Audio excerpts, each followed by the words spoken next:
go back a little bit. Mm-hmm. Somebody's out there who is where we were. Mm-hmm. They are right now in our past, Mm-hmm. but it's their present. Mm-hmm. They're using. Mm-hmm. Tell them what happened to you, how you came out of using, how you stopped using, and how you got into recovery. Well, one of the things that I heard from another recovering addict a while ago was I recognized that part of my disease was fantasy. And then when I had fantasized so long that the reality eluded me. So the one of the things that helped was the gift of desperation, and it became desperation became a driving force that allowed me to say, "Look, I'm going to drop all the religious teachings, all the philosophy, all of everything that I know." I was in a place where I was able to just drop everything and listen, because whatever I had done was not working. And so when I got into that state, I was able to sit and listen not only from my mind but from my heart. And I Mm-hmm. had to allow that over time to open up a day at a time, as we say. How do you listen from your heart, Abdul? Abdullah? I believe that from the heart is when you begin to hear the very things that help you from people, like you said before, that you may not like. You may have you look at somebody and one of the things they say, I can't get past the way they look. I can't hear them.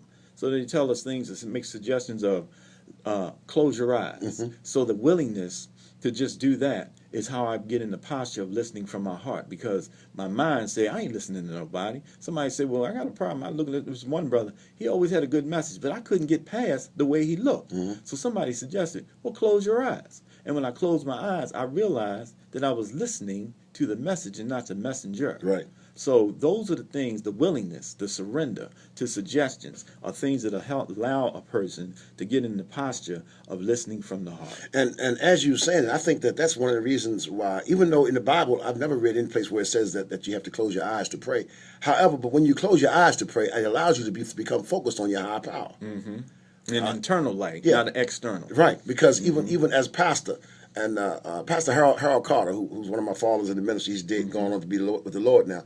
Pastor Harold Carter taught me something, and that was that every now and then when he would be praying, or somebody be praying in the church, he would say he would open his eyes and look around. Mm-hmm. Well, Why? we're also been told to watch and pray. And so I began to do that, to take after, Right. because he had Pastor Harold A. Carter was the first minister in this city who accepted me as a recovering addict, and let me know that I may have been an addict, but I wasn't all bad, and he accepted that and led me back to myself and back to my ministry, and at the same time I, as a pastor, educated him, because he had never talked to a preacher who had used before. I never forget that. Wow. But so therefore, even in my ministry today, when I'm praying or somebody else is praying, I'm at the altar, I look around, I see people with their eyes closed, then I will let them know, close your eyes, you close your eyes, Right. because you see, the devil can come in even while you praying. You follow me? And I let my ushers and my armor bearer know that when we praying, you don't close your eyes, you on your post. Right. You don't no, because my mama lost $20 in the church. I'm serious, because Right. she closed her eyes. Right. You left her $20 in the Bible, went up, Right. put some money in the basket. When she came back, it was gone. Right. In the house of God. So listen, yeah. But just because you closing your eyes doesn't mean that you got to keep them closed. However, but you need to focus on what you're doing. Like you say, close your eyes, listen to the message and not the messenger. And so you said that you began, you had the gift of desperation and you dropped everything. Right. And what, you went to a meeting? I did go to a meeting. Is that how you got clean, or did you go to treatment the first time? No, I went to treatment centers, got put out of some this last time around. Yes, I did. I got kicked out, and then what I realized is that, guess what? Going to the meetings is what really worked for me. I'm going to have to bring you back another time. It's time. I'm serious, because the time is out right now. Okay? Thank you for being here. I'm Dr. Bosh P. Jordan Jr., the pastor and founder of Hope Alive Ministry, and also the founder of Hope Alive Outreach. Don't forget, write to us. If you want that poem, My Name is Cocaine, write to me and I will send you a copy. Send me a donation of any kind. 2308 North Fulton Avenue, right here in the fair city of Baltimore. 2308 North Fulton Avenue, right in the fair city of Baltimore. Pray for me that God will lead me and guide me as I minister in St. Petersburg, Florida on Saturday, June the 7th at our second annual addiction conference.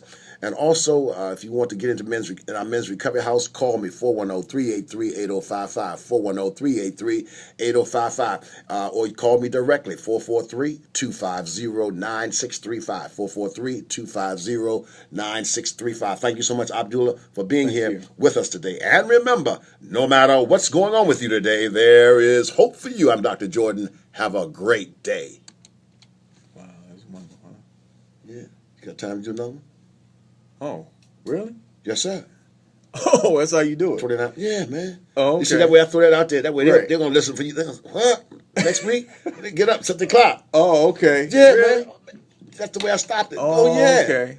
Oh, yeah. Wow. Especially the one that called you this morning and said, wait a minute, are you going to do it? Are you going to Right. Well, we got something for them. Okay. Because they're going to hear you. Oh, okay. You see how we stopped it? I said, Right. next week, Right. it's like continuation. That's what they do on them Okay. series, Scandal and everything. They Right. stop right there just as they give it. Right. Right?